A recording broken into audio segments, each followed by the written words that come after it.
नमस्कार, मी बालाजी तुकाराम ढगे, सामाजिक कार्यकर्ता आहे। आमच्या गावामध्ये 2005 मध्ये शहीद विलास पिराजी मोरताटे हा शहीद झाला आणि त्याच्यानंतर 2019 मध्ये संबंधित बॉडीने आम्हाला एक आमच्या जुन्या ग्रामपंचायतीला लागून 30/30 ची जागा नियमाप्रमाणे तिचा ग्रामसभेचा ठराव आणि नमुना नंबर 8 दिला।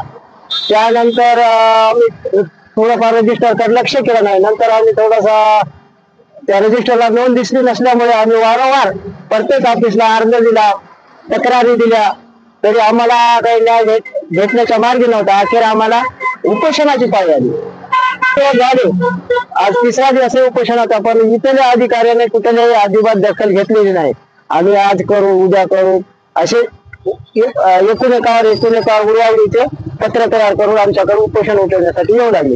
तरी पण आम्ही त्यांना सांगितलं की जोपर्यंत आम्हाला आमचा न्याय खरा मिळत नाही तोपर्यंत आम्ही उपोषण मागे घेणार नाही। जय हिंद।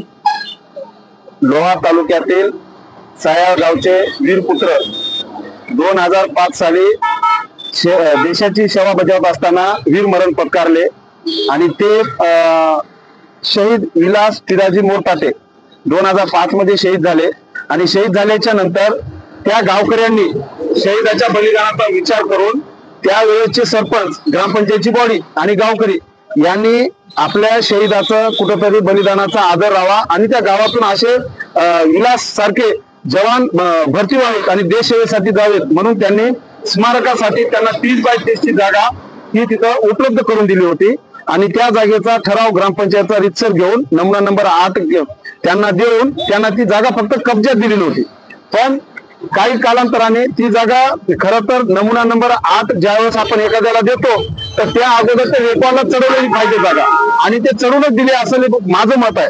पण यांनी काही दिवसानंतर ग्रामपंचायत बदलली आणि बदलल्याच्या नंतर यांची नियत बदलली। मग ते नियत कशामुळे बदलली, काय बदलली, आम्हाला त्याचं कारण आणखी स्पष्ट झालं नाही। पण ग्रामसेवक तेच आहेत। त्यांनी आज म्हणतात की आम्ही ही जागा दिलीच नाही, पण दिली नाही म्हणतात, पण 4 वर्षापासून यांनी जागा लावतो लावून देतो म्हणून त्यांना झोपेतच ठेवलं आणि आज त्या परिवाराला, शहीद परिवाराला आज रस्त्यावर उतरून उपोषण करण्याची वेळ आली आहे। मी या नांदेड जिल्ह्याचे जिल्हाधिकारी आणि स्नो मॅडम यांना मी विनंती करत आहे की मॅडम, ग्रामसेवकांनी आणि सरपंचांनी दिलेला नमुना नंबर 8 हा खोटा कसा असेल?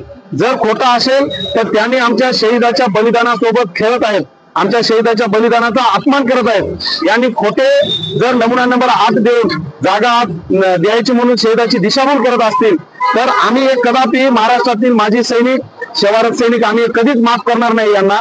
आम्ही विनंती करत आहोत, उद्याच्या तारखेमध्ये याच्यावर जर तोडगा नाही निघाला, आम्ही बीडीओ साहेबांसोबत भेटलो, ग्रामसेवकांना भेटलो,